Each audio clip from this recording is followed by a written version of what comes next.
What's going on, everyone? Jeremy here from the Quartering. I hope you're having an absolutely wonderful day. I'm trudging my way through the general malaise that the flu has brought upon me, but your likes and comments are sustaining me. And if you're new to the channel or you haven't yet, please do subscribe down below. I hope I earn your subscription today, wherever you're watching. I don't care if you're watching on YouTube, Rumble, Odyssey, BitChute, wherever you're watching. Please do follow. Now, there's an interesting trend going on this year, for maybe the first time in probably since its induction of Pride Month, where it's been an unfettered, like an unstoppable profit machine for woke companies. A lot of companies now are backing out, are changing their minds, are responding to backlash.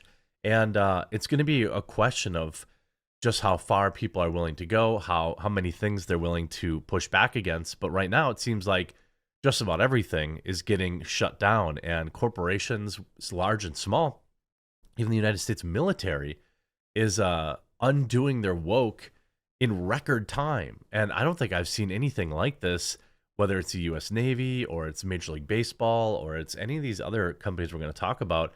There's something interesting going on here. Quick reminder, I'm going to give everyone Tuesday off on the reminders, but make sure you pick up your Father's Day gift box today. Reserve it today because they go fast, they sell out fast, and promo code DAD to save. If you've been watching the channel, you know they're a hit. Here's what's interesting. It starts with Major League Baseball. Major League Baseball quietly removes Pride logo from social media. Major League Baseball may have sensed a change in the political winds. Like the vast majority of modern corporations, Major League Baseball is usually eager to shore up its progressive credentials. As they do in most years, MLB changed their logo on June 1st to celebrate Pride Month, but with the current version of the LGBTQ plus flag as the background.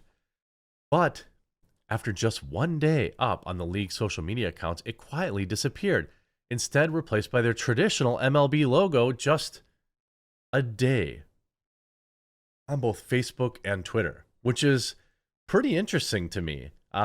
You're talking about Major League Baseball. This is like a standard fare in, oh yeah, we saw them basically go and, push their own player into a struggle session to apologize for having religious beliefs. And sure enough, if you look right now, still no Pride logo. So they moved it. They just removed it. The league is celebrating Lou Gehrig Day on Friday, June 2nd, which could have influenced their decision. But given the increased pushback from many fans, they want as they view as excessive Pride celebrations, it could have also been a calculated choice by the MLB. It could also at least be partially related to the widespread anger and frustration towards the Los Angeles Dodgers for their offensive decision-making. The Dodgers have created a firestorm of controversy inside the game for its blatantly anti-Catholic stance. Given several players have spoken out against the team's disastrous choices, Major League Baseball may have decided to limit its Pride celebrations. The league, like most corporations, have been rapidly moving left. Most notably, this manifested itself with Rob Manfred caving to liberal activists and moving the All-Star game out of Atlanta. Yeah, how'd that work out for him? There's nothing wrong with the league posting a Pride flag or celebrating a specific day, but many fans and players have felt that some specific celebrations have been targeted against those with sincerely held religious beliefs. Well, I would say this much at least. The thing with the religious beliefs, I think that there's really one group of, people in this country that you're allowed to, disrespect, ignore, mock, and that's religious people, Christians, Catholics, in particular white ones. And it's just been a long known thing. So we look at MLB, that's gone. How about this one? So now the Navy removes Pride Month posts amid right-wing backlash. NASCAR, Major League Baseball also targeted. Companies daring to declare their support for Pride Month, including those that simply adopt a rainbow color logo for June, are facing online backlash from, quote, right-wing social media users, leading the Navy to delete its Pride posts as boycott threats against the company deemed woke for its outreach to the LGBTQ community continue to go viral. The United States Navy uploaded a Pride-themed Facebook cover photo June 1st, the first day of Pride Month, and replaced it with another photo less than 12 hours later, and it reportedly deleted posts for Pride Month from its Twitter and Instagram accounts. NASCAR and Major League Baseball also tweeted support of LGBTQ community, and their posts were quickly filled with replies and quote tweets from angry right-wing users. Quick call to boycott for companies who celebrate Pride or engage in LGBTQ, quote, inclusive marketing. Well, I mean, is anybody surprised? I mean, you could only push people so long. And, certainly I would say that people are getting a little tired of having stuff crammed into their face. Major League Baseball briefly changed its Facebook profile picture to a Pride-themed logo on Thursday, but reverted it back to the original by Friday after an onslaught of mean comments. Social media users on both sides were quick to notice that MLB Switch, popular queer content creator, don't know who they are, tweeted, quote, the brands really aren't hanging with us this year, while conservative commentators celebrated the change. Some companies still change their logos. Social media icons like HP, Cisco, Pfizer, Citi, and Bank of America. Well, those are the brands of the resistance, right? Like that's how you really know that you're the counterculture is when Pfizer backs you.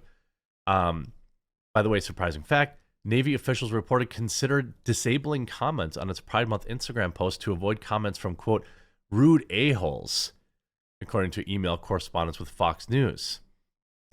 I mean, I feel like our Navy should be like worried about, instilling fear in our enemies, not, humiliating, getting crushed by its own citizens and social media posts, or that, its own people that serve it. Profit before pride. Top firms such as Vogue, Pfizer, and General Electric are now accused of hypocrisy for celebrating Pride Month with rainbow logos in the United States, but not in the Middle East. Well, wow, isn't that interesting? That's something we've all talked about for a very long time. We've all talked about, on this channel, for example, for a very long time, about the hilarious double standard. If you really roll with the LGBTQ community, then why aren't you doing so in communities where it's not generally accepted, where you actually have to put some skin in the game? Well, they don't want to do that, do they? For LGBT Pride Month, many global corporations swapped out their logos on Twitter. By the way, homophobia destroyed, for substitutes featuring the Pride colors, but now some are being called out for showing their support in the West, but not elsewhere. Brands like Pfizer, Cisco, General Electric, Mercedes-Benz, Vogue, Bethesda changed their logos on their flagship Twitter profiles, but made no changes to accounts targeting Middle Eastern markets. For example, Pfizer changed its logo in markets including America, Mexico, and Canada, but kept the same on Saudi Arabia. The trend sees companies signal alliance to the members of the LGBT community by simply revising their logos on social media channels, gained traction in around 2015, Fox reported, but has been waning in recent years. Well, is it because it's getting less free advertising? Is that possible? Maybe, is that possible why that might be? It's less valuable to them now.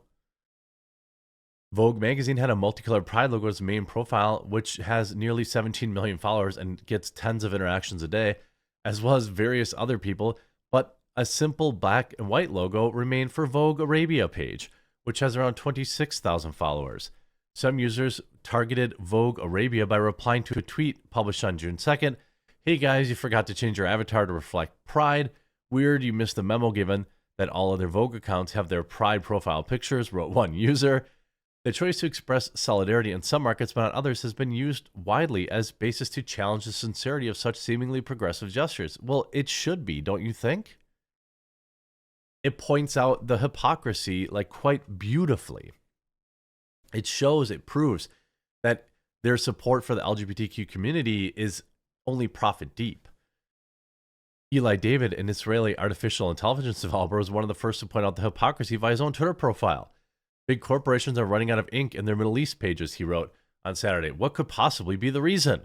Profit before actual pride, wrote one Twitter user in response. Rainbow capitalism is experiencing a sputter. It's not quite as profitable as it once was. That's terrible. BlackRock is one company to have changed its Twitter profile on multiple company profiles this year, though it does not have a Twitter profile for Middle Eastern markets. Shocking. German auto manufacturers BMW and Mercedes-Benz were two of the most striking companies who have made the political statements on Twitter and not the other. Mercedes' logo was swapped out for the equivalent featuring bright colors of the pride flag, but not in the Middle East. I, for one, am shocked. I don't know about you all. You're probably shocked, too. This is just terrible. It's probably just a mistake. But it is interesting to discuss kind of like, I don't know how far, the pushback's going to go and how aggressive it's going to stay. But I think there probably needs to be a new happy medium found here where, like, people don't have to get, pummeled with the stuff for 30 straight days. By the way, I mean, it's not just in June anyway. It's every other month of the year too. But, people are kind of sick of it. And, you hope it doesn't go too far the other direction. But hopefully, people won't have to, set their VPNs to the Middle East so that they get a better video gaming experience and things of that nature. It's interesting to see how quickly they abandon them when you don't get the extra money for it. Although, then again, it really isn't that interesting because it's exactly what we've been saying for years. I hope you enjoyed this video. If you did, please do make sure you leave a like on it, and we'll talk to you again real soon.